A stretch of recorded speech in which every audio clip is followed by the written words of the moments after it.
করছে, আমার phone laptop সব প্রমাণ নিয়ে যাওয়ার চেষ্টা করছে। একদল লোক দরজা ভাঙার চেষ্টা করছে। গেল বুধবার নিজের ফেসবুক পেজে মডেল ও অভিনেত্রী মেঘনা আলমের এমন লাইভের পর জানা যায় বসুন্ধরা আবাসিক এলাকার ভাড়া বাসা থেকে গোয়েন্দা পুলিশ আটক করেছে ওই অভিনেত্রীকে। পরদিন পুলিশের আবেদনের প্রেক্ষিতে বিশেষ ক্ষমতা আইনে তাকে 1 মাসের আটক আদেশ দেন আদালত। এ নিয়ে শুরু হয় তুমুল আলোচনা সমালোচনা। চাউর হয় বিদায়ী সৌদি রাষ্ট্রদূত ইসা বিন ইউসুফ বিন ইসার সঙ্গে ওই অভিনেত্রীর ঘনিষ্ঠতার গুঞ্জন। প্রায় একই সময়ে ডিবি প্রধানের পদ থেকে সরিয়ে দেওয়া হয় রেজাউল করিম মল্লিককে। মেঘনার বাবার রিটের প্রেক্ষিতে এই আটক আদেশ কেন অবৈধ নয় জানতে চেয়ে রোববার রুল জারি করেন উচ্চ আদালত। বিষয়টি গড়ায় আইন উপদেষ্টা পর্যন্ত। গ্রেফতারের প্রক্রিয়াটা ঠিক হয় নাই, কিন্তু গ্রেফতারের প্রক্রিয়া ঠিক হয় নাই মানে ওনার বিরুদ্ধে অপরাধের কোনো আপনার আলামত বা অভিযোগ নাই এটা না, সেরকম কিছু আছে। যে প্রচলিত আইন বান্ডেল থাকলে প্রতি সেনমানিতে টাকা বাঁচবে। বিকাশ সেনমানি বান্ডেল কিনে জিতুন প্রতি লেনদেনে।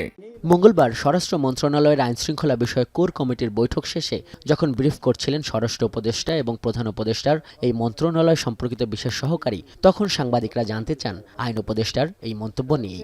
এই আইন তো ব্যবহার হচ্ছে, এই আইন যে ব্যবহার হচ্ছে না তা তো না, এই একটা ক্ষেত্রেই তো আইনটা ব্যবহার হয়েছে তা তো না, এটা বেআইনি কাজ তো না।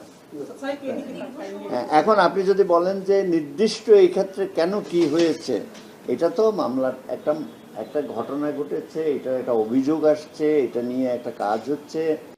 ব্রিফিংয়ে স্বরাষ্ট্র উপদেষ্টাকে প্রশ্ন করা হয় সুনামগঞ্জে করা তার মন্তব্য সম্পর্কে। তিনি জানান সরকারের 5 বছর থাকা উচিত, এটি তার নয়, জনতার মন্তব্য।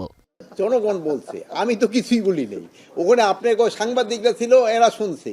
জুলাই গণহত্যায় জড়িত বড় অপরাধীদের না ধরে ছোট নেতাদের হয়রানি করছে পুলিশ, এমন অভিযোগের জবাব দেন এই উপদেষ্টা। আমরা কিন্তু রাঘব বোয়াল কারে ছাড় দিচ্ছি না, কিন্তু এখন রাঘব বোয়ালটা তো আমার জালে আসতে হবে। আমার জালে আসার আগ পর্যন্ত তো আমি তারে ধরতে পারতেছি না। আমার জালে যেটাই আসতেছে আমরা কিন্তু ওইটারই ধরতেছি। আপনি একটা যদি বলেন যে জালে আসার পরে আমি ছেড়ে দিছি, তো আমার বলতে পারেন। এই সংবাদ সম্মেলনের শুরুতে পহেলা বৈশাখের আয়োজন সফলভাবে সম্পন্ন করতে পারায় সব মন্ত্রণালয় বিভাগ সংস্থাকে কৃতজ্ঞতা জানান স্বরাষ্ট্র উপদেষ্টা। প্রধান উপদেষ্টার বিশেষ সহকারী পুলিশের তৎপরতা ও দায়িত্ব পালনের স্বচ্ছতার ব্যাপারে বলেন, শিগগিরই জিডি ও এফআইআর এর অনলাইন কার্যক্রম শুরু হবে। বা হয়তো অল্প একটু লাভ হবে। আজহার লিমন, এখন, ঢাকা। যেমন ধরেন